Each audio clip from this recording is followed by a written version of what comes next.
ایک ضعیف العمر بوڑھا جس کے 5 بیٹے تھے۔ جب وہ بوڑھا ہو گیا تو اس نے اپنی ساری دولت بیٹوں میں تقسیم کر دی۔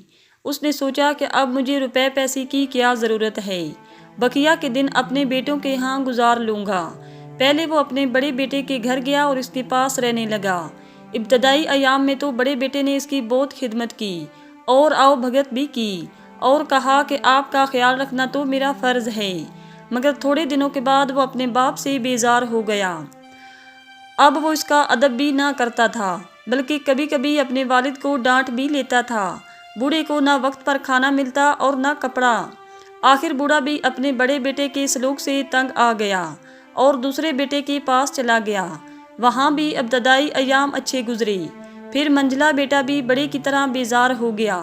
اس کی بیوی نے اپنے سسر کے ساتھ بدزبانی بھی کرنی شروع کر دی اور کہتی ہے کہ ہم پہلے سے ہی مشکل سے گزر بسر کر رہے تھے، اب تم نے بھی آ کر اور پریشان کر دیا ہے۔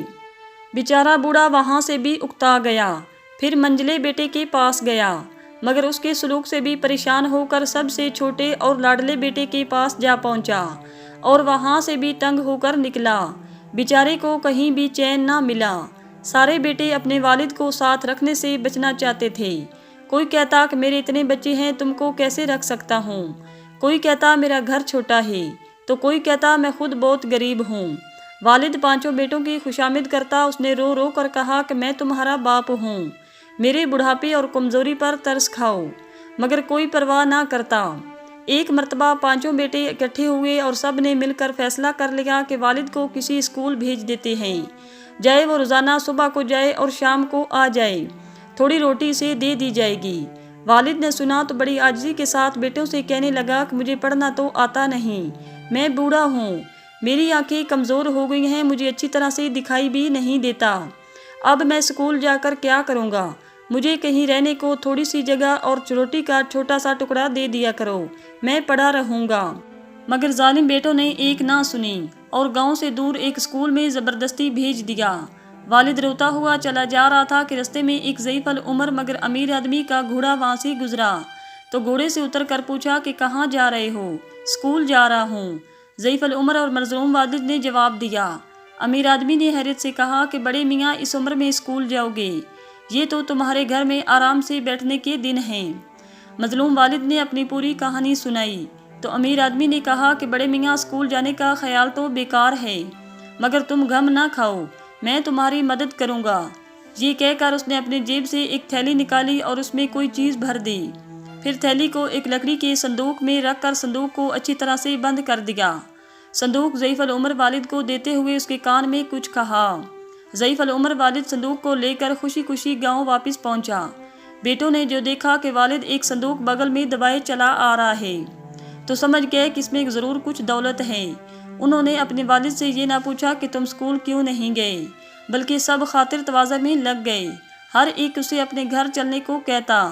پھر انہوں نے والد کو خوب کھانا کھلایا۔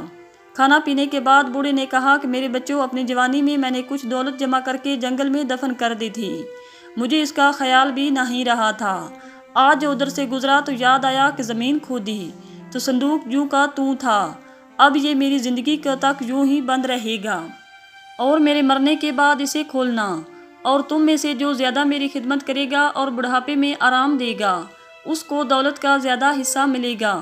یہ سن کر 5 بیٹے آپس میں لڑنے لگے کہ ابا کو میں اپنے پاس رکھوں گا۔ اب بوڑھا جس بیٹے کے پاس بھی جاتا اس کی خوب آؤ بھگت ہوتی، سب اس کے کھانے پینے اور کپڑے اور آرام کا خیال رکھتے۔ اسی طرح بوڑھے کی زندگی مزے میں گزرنے لگی۔ بہت دنوں تک آرام سے زندگی گزارنے کے بعد بوڑھا مر گیا۔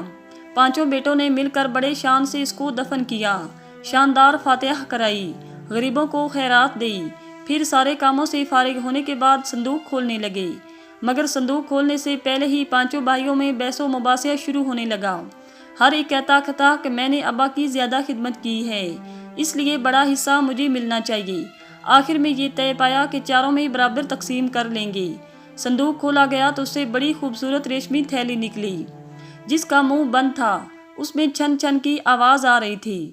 بڑی بے صبری سے تھیلی کھولی گئی اور فرش پر خالی کر دی گئی، مگر کیا دیکھتے ہیں کہ اس میں سے کانچ کے چھوٹے چھوٹے ٹکڑے گر کر فرش پر پھیل گئے۔ اس پر 5 بیٹوں کو بہت غصہ آیا اور آپس میں ہی لڑنے لگے۔ گاؤں کے دوسرے لوگ یہ دیکھ کر خوب ہنسے اور ان نافرمان اولاد سے کہا کہ دیکھ لی اپنے بوڑھے باپ کی عقل، اسے اسکول بھیج رہے تھے نا تم سب، مگر اس نے اسکول گئے بغیر ہی آپ کو مزیدار سبق سکھا دیا ہے۔ مجھے امید ہے کہ آپ کو آج کی یہ ویڈیو ضرور اچھی لگی ہوگی۔ اگر ویڈیو پسند آئے تو میرے چینل کو سبسکرائب کر دیں اور بیل نوٹیفیکیشن کو بھی آن کر لیں تاکہ اسی طرح کی اچھی ویڈیو آپ کو وقت پر ملتی رہیں۔ السلام علیکم ورحمۃ اللہ وبرکاتہ۔